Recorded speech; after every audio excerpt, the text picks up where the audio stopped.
உலகில் மாறாத நடுநிலை செய்திகளுக்கு ஜியோ நியூஸ் தமிழ் சேனலை பாருங்க.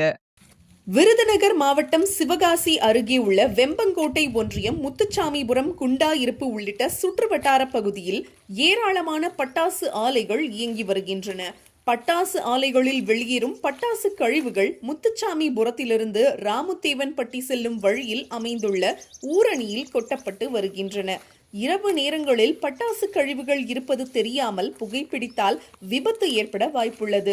மேலும் தற்போது மழைக்காலமாக இருப்பதால் மருந்து கழிவுகளினால் தண்ணீர் மாசடைய வாய்ப்புள்ளது.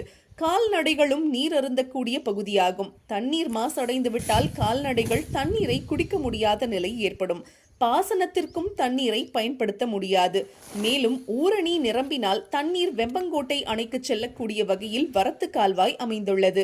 அணைக்கு செல்லும் தண்ணீரும் மாசடைய வாய்ப்புள்ளது. ஆகையால் சம்பந்தப்பட்ட அதிகாரிகள் ஊரணி நீரில் கொட்டப்பட்ட பட்டாசு கழிவுகளை உடனடியாக அப்புறப்படுத்த உரிய நடவடிக்கை எடுக்க வேண்டும் என இப்பகுதி விவசாயிகள் கோரிக்கை வைத்துள்ளனர்.